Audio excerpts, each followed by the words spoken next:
Yeah, Kiss, I Can't Resist on BBC Radio 2. Thrilled to welcome our guest this morning from one of the biggest bands on planet Earth.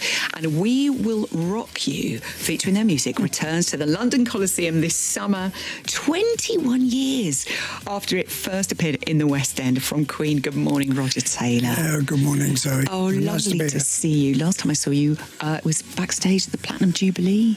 And such an amazing performance. What a night. Yeah, it was quite a day, actually, rehearsing in front of, I don't know how many, 100,000 people in the Mall. Yeah. Oh, I know. Absolutely incredible. Before we talk about business, do you watch the television show Succession? Yes, I do. You do? Yeah. So are you aware of the likeness that people are saying yourself and Logan Roy?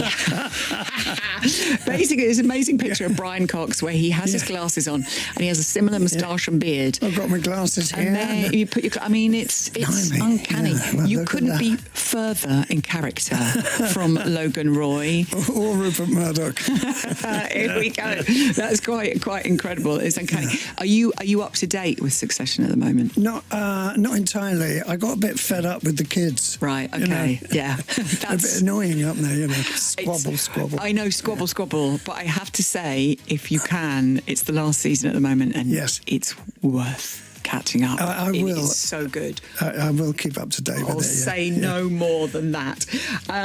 So when the idea of We Will Rock You came out, you weren't that keen on musicals in the beginning, musical stage shows. I've always found it faintly ridiculous when in the middle of a tense situation, people burst into joyous, song of any kind, really. I never quite get used to that. But so we tried to make it so in the show We Will Rock You, that it's sort of almost the natural thing to do is to actually sing a song. Obviously it's not. But we wanted to make it rock and roll, actually, and not too typically musical theatre, if you know what I mean. Absolutely. And didn't want too much, all that long, warbly notes. We wanted to keep it somewhere close to the originals. Yeah, which you've magically done. And it's such a popular show, so I know people are thrilled that it's coming back to the West End. And also, there is a new cast. There is a new rebel leader. The man that helped to bring it to the stage in the first place, Ben Elton, is now. Yes. He wrote it, and now he's actually in it. Yes, I mean, I think he's been dying to do it all along, actually. Watching him in the auditions, he's very good. He's tireless. Yeah. Ben is just the most amazing industry. And, things like Upstart Crow, fantastically inventive and endlessly clever and funny. Yeah, absolutely. Yeah. And is he enjoying being up there on the stage himself, do you think? He's going to love it, I think, yeah. He's going to have to sing, though. I know. But not very much, hopefully. I don't know if I've ever heard Ben Elton sing. No, I don't think anybody has. The world waits. We're holding its breath. Lee Mead is in there, and Brenda Edwards as well. Yeah, what fabulous. A cast. Brenda was, before she was Killer Queen, and she is Killer Queen again. She's wonderful. She's got great comedy. She's wonderfully big character, warm, and of course she sings. She really sings it beautifully.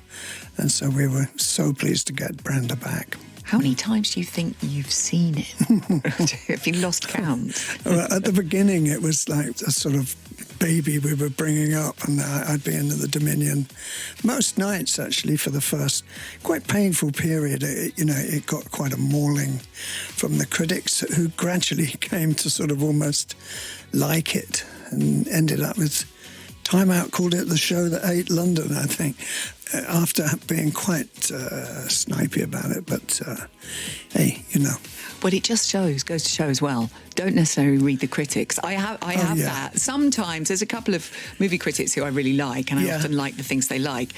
But sometimes you just got to see stuff yourself, because we all love different stuff and don't necessarily read everything. Absolutely, especially with movies. I find I watched Babylon the other day, which got terrible reviews, and I loved it. It's a amazing, isn't it? Yeah, what a feat of cinema as well. Oh, the end 20 minutes and the beginning 10 minutes is quite extraordinary. Yeah, Giselle, quite a talent, I have to say. Roger, we'll chat some more in a minute, but I wanted to play one of my favourite Queen songs, Cool Cat. Such a thrill to play Cool Cat by Queen on The Breakfast Show. It's so good. That features in many of our sort of summer, vibey, holiday playlists. That's very interesting. Yeah. We were talking about our next American tour, which is in October, November, and that one came up. I would never have guessed, but it is popular. Yeah, it is popular. So speaking of the tour, how excited are you guys to get back out on the road playing? Oh, it's great. It's great to know that, Brian and I, we're kind of getting on. And it's just nice to know we can still do it.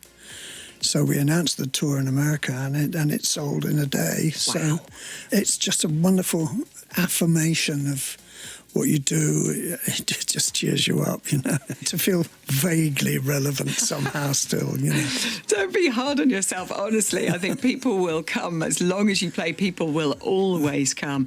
Last month, Radio 2 listeners voted for their ultimate Queen song. Mm-hmm. Probably no surprise, the Bohemian Rhapsody came No, up I wasn't on top. amazed. No shock. One of your favourites, Radio Gaga, in the top 5 there. Lovely. And, is it quite interesting to see some of the songs that came up there? It's fascinating because when we released, for instance, Don't Stop Me Now, it's become a huge song. When we released it, it was I think it just scraped in the top 10 and didn't get anywhere in America, I don't think. And now it's just enormous everywhere. It's a real wonderful thing generationally as well.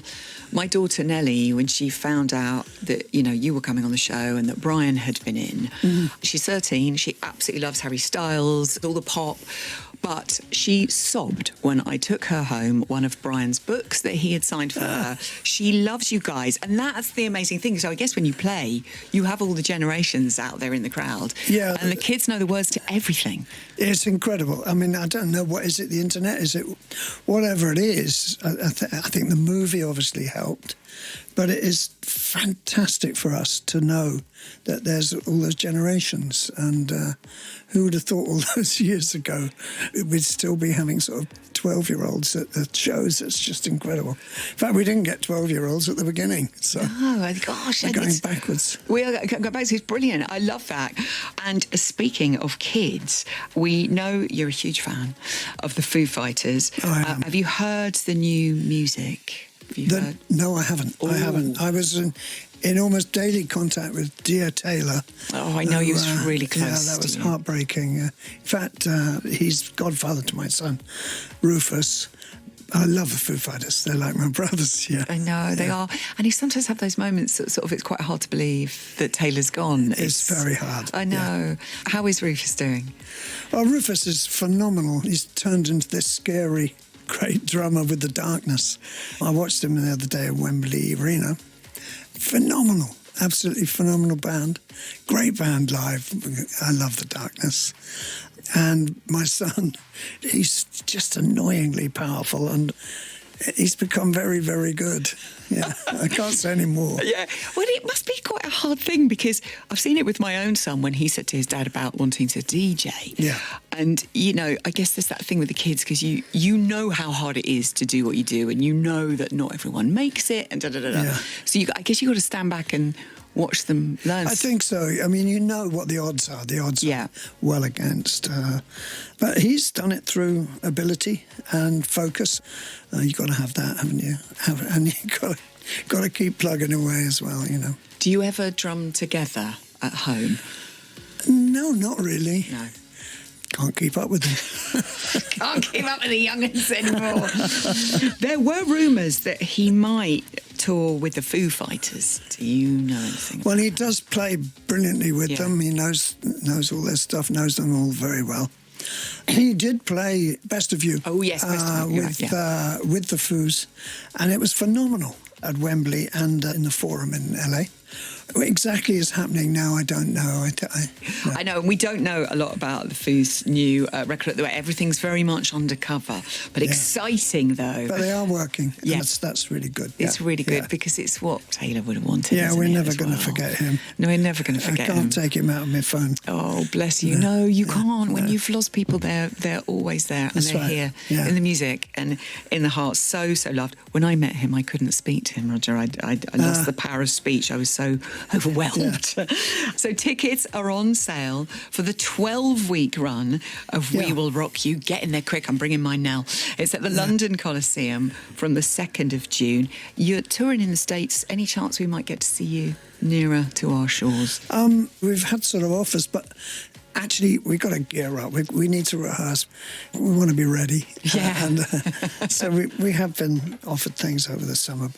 I think Brian and I just feel it's October, November is great for us.